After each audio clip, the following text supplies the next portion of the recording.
all the mothers out there. I'm very blessed. My whole family is here. My son Jared, my husband Marty, my son Holden, and my daughter-in-law Brittany. They're all here for a special edition of Cooking with Kathy and Friends. We own a restaurant, a pizzeria, for 14 years, and we're going to make one of our pizzas. This is actually a Faley recipe from Texas. They took our pizza recipe and refined it. And that's what my kids and my husband's going to make for me today for Mother's Day lunch. Hope you enjoy. This is a special edition. This is Cooking for Kathy. And what we're going to talk about first is the ingredients.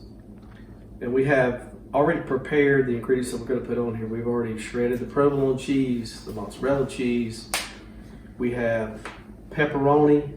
And if you look, I like to cut it up in little bitty pieces. You can use the big round piece if you want to, but this way you can spread it and you get a little bit in every bite. So we have ham, we have olives, onion, green pepper. Those are fresh, and we've already pre-cooked the sausage and drained all the grease off of that. And we have fresh mushrooms. So those are the toppings. I think we have some other special toppings here. Yes, Mom mentioned earlier that this is a family recipe from Texas, and you can't have a pizza without jalapenos. I actually canned these myself in 2018, September 2018. So they're nice and seasoned. That's my brother. Now, what we're going to do is show you how to make not only the dough, which we're going to make from scratch, we're also going to make your pizza sauce as well. Give you a couple ideas about how to season that. And then we're going to also cook this both in the oven. We're going to turn your oven into a pizza oven, and on the grill. We're going to do one in both places. So whichever you have available, if you got one of the stones, you're going to be in business. You can make you some good homemade pizza. Okay, so we're going to start the pizza sauce here. We're going to put a couple of cans of tomato paste in. And what size cans? These cans are 12 ounce. So we're going to make a couple large pizzas, so we're going to use more than just 12 ounce. You need keeps for a while if you need to make another one. No problem. Fill that water. Now we may have to adjust this, but typically you put 1 can of paste and then you put a can of water. But I like mine a little thicker, so we're going to start out with just 1 can of water, and then we're going to mix it. Go ahead and dump that. If it's a little thicker, it spreads better. It don't tend to try to run off the edge of the pizza, and it bakes up better. We're also going to put in here, this is where you do it to taste, but if you want to measure, I'm the one that measures. You know, Kathy, she doesn't measure anything. She just throws it in there. So I put some salt. I'll put about a teaspoon, not maybe quite a full teaspoon of salt, and then I like a little more sugar than salt in mine. You can do it to taste. If you want, try it a little bit. You can always add it. And this is where you want to add some oregano. If you mix the oregano in here, then you're going to get a good baked in flavor. You can also put it on your cheese if you like, or you can sprinkle a little bit on top. But if it's baked in there, you're going to get a little bit better flavor. So we're going to mix that up really well.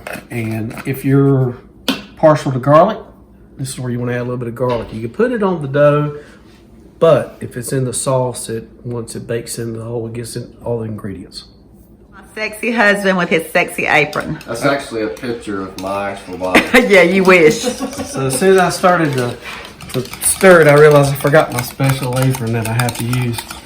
So you can keep tasting it, add a little bit more salt, sugar if you want, a little bit more oregano.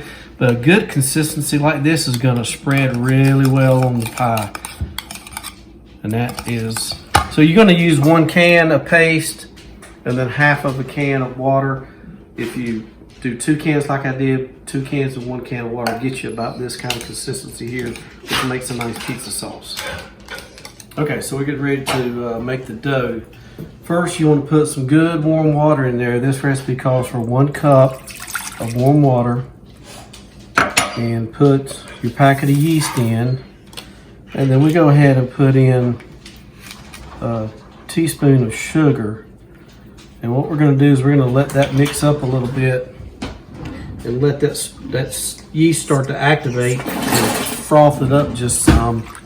And then I'll show you what it looks like when we come back when it starts to bubble up before we add the oil and the salt and the flour. You will notice how the bubbles are starting to activate in there, and you can see it getting foamy, and you know it's ready. Okay, now we've let the yeast activate a little bit, and we're gonna put our other ingredients in, which a teaspoon of salt, and then 2 tablespoons of olive oil.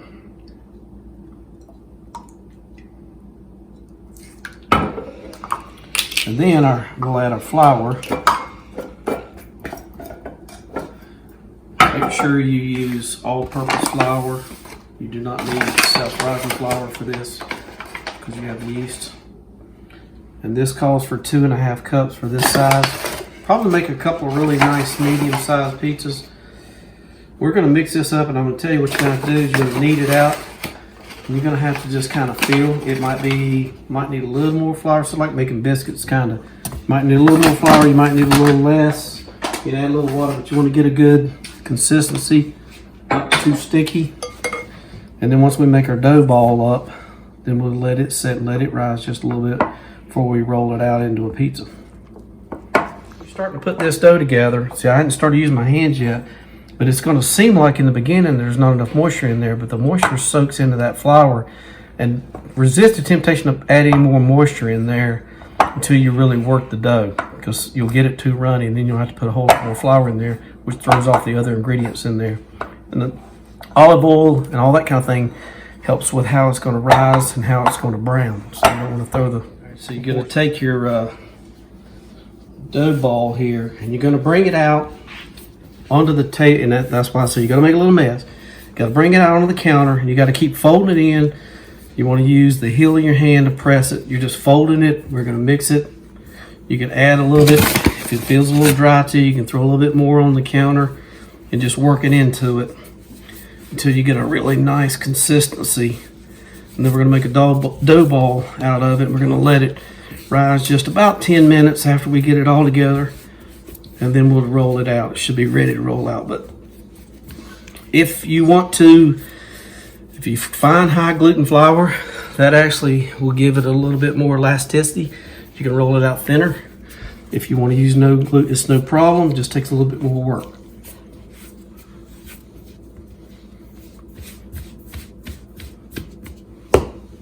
Okay, so the dough ball here has risen a little bit. You'll be able to tell it. You can feel it.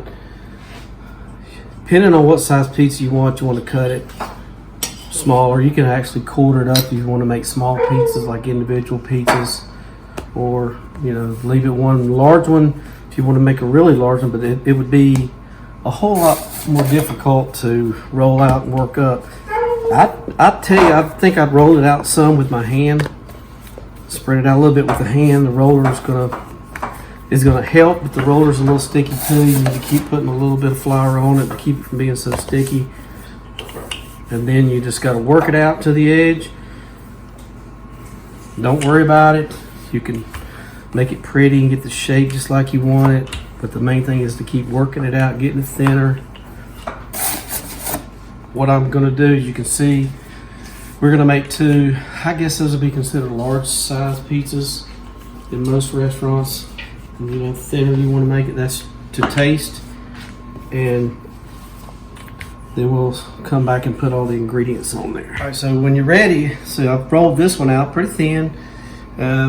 This is a stone here. This is the one we're gonna use on the grill. What I do is a little tip here, you wanna take a little bit of cornmeal, whatever kind you like.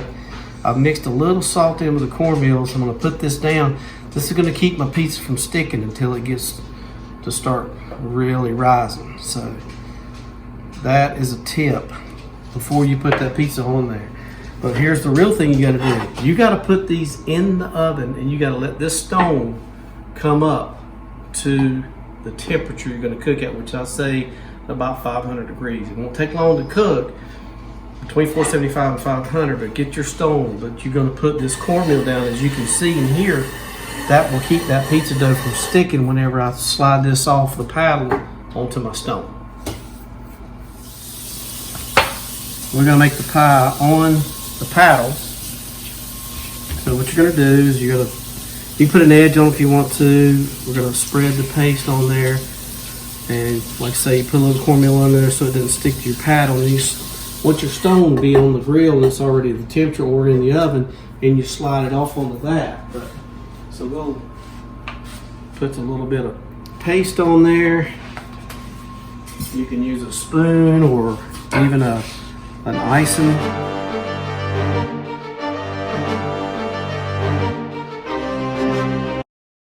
In the middle.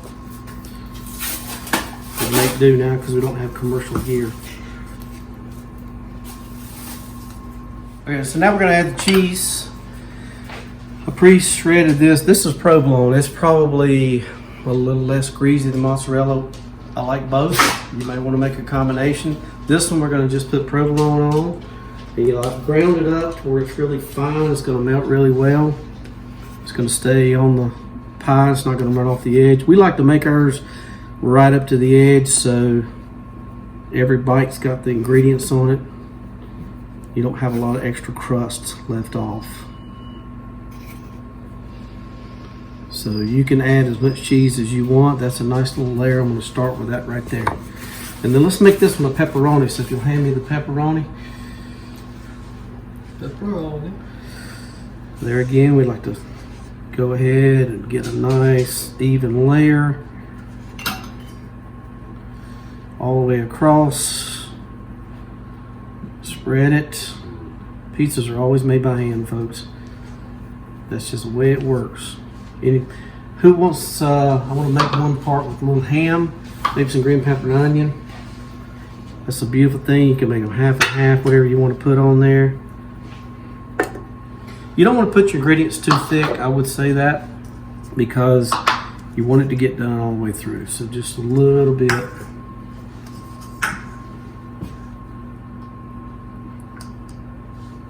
And that one is ready to go.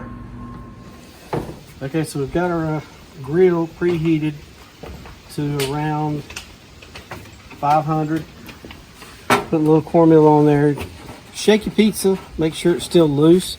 If for some reason it's not loose, let's say it's been on there too long and got stuck, all you'd have to do is cover that thing with wax paper and put a pizza pan on top, flip it over, put a little flour on there.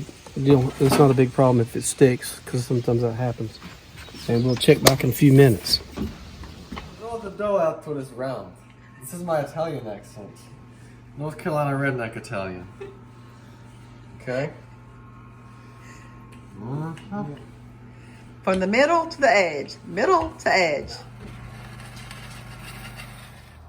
Okay, the one on the grill, we've had it on there for about 7 minutes.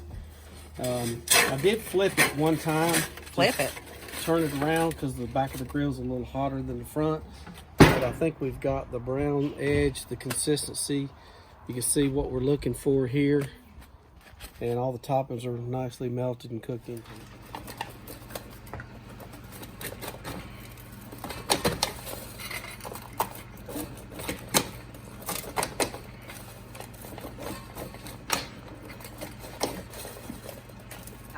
Mamma mia! Happy Mother's Day.